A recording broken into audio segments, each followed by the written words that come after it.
situation relating. Please ensure your seat backs are in the upright position, your headrests are lowered, and your tray tables are stowed. Any carry-on items now should be secured underneath the seats or in the overhead compartment.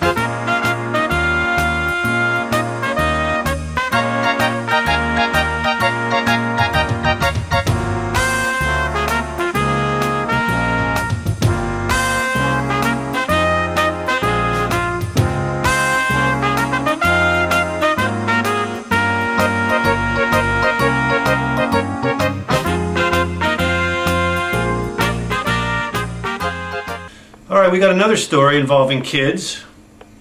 We got a mother and a grandmother in Oklahoma who were both arrested because they had initially sold $10 worth of marijuana to an undercover informant on New Year's Eve.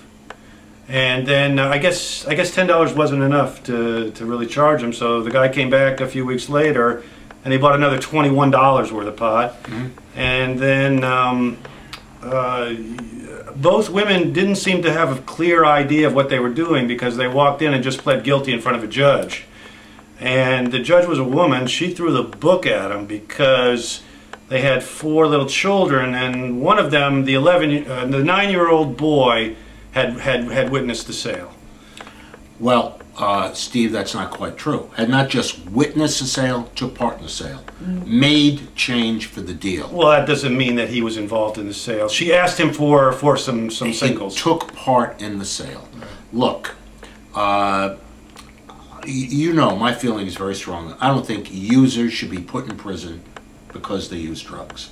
You know that. You've heard me say that 100 times over the years. This is not a case of users being put in prison for the use of a drug. This is a case of 2 incredibly greedy women who use incredibly bad judgment by doing a drug deal in front of 4 little kids and involving a little kid in the drug deal. I have no feelings for these 2 women. Do I think the 10-year sentence is harsh? Probably. But it's interesting. She could have got the same deal as her mother, who got no time in jail and 5 years of drug treatment. So I'm not going to second guess. I'm not going to second guess a judge. This is a case of a person selling drugs for profit. And I don't care what they do with people like that. They were not drug users per se. They weren't even saying they were supporting the habit.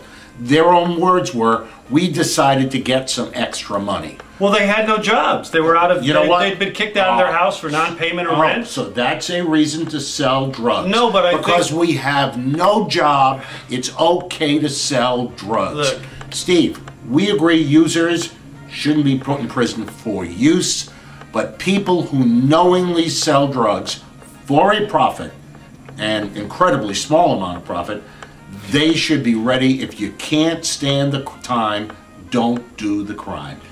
I think this is just an example of how the drug war is run amok. I mean, they could have lowered the boom on these women and made them come and take regular drug tests or whatever. They could have scared them to death.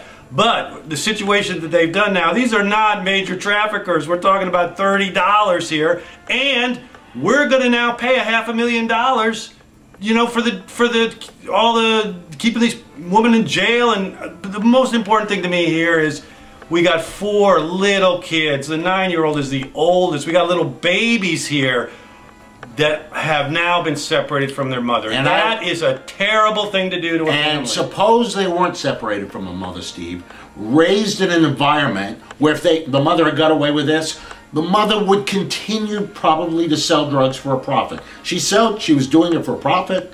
Well, if she got away with this, she would have kept doing it. Wait a minute. How much profit do you think she made on Steve, $31? I don't care. Doesn't make any difference. She did it, her words, to make a profit. If the kids remained with the mom, what would have happened to those kids? They would have grown up in a drug environment. They probably would have ended up as drug traffickers themselves.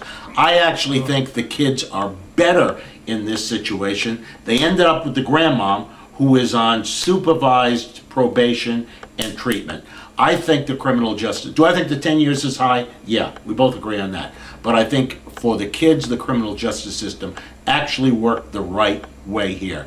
I will repeat, I have no warm, fuzzy feelings for people who knowingly sell a drug for a profit, knowing it's against the law. If you don't have the guts to do the time, don't do the crime. I think that this woman never should have gone to jail, that she should have, okay, indicate against her, have child services come, file a report. If she's ever caught with drugs in front of her kids, or they ever witness another incident like this, take the kids away. You know, but don't do it, because she's never broken a single law. She's got no record whatsoever.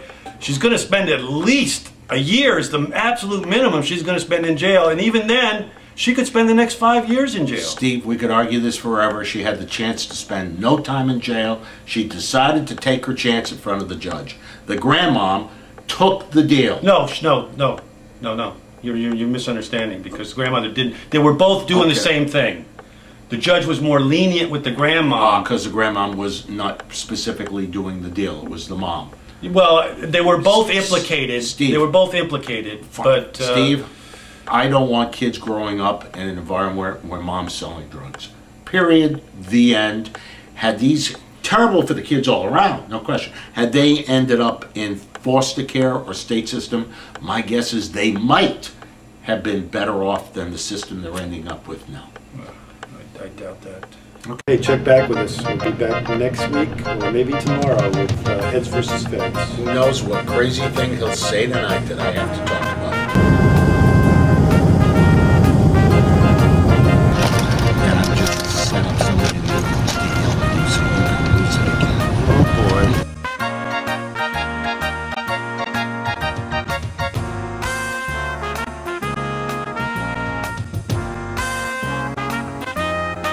Does it say recording? Is there a red light?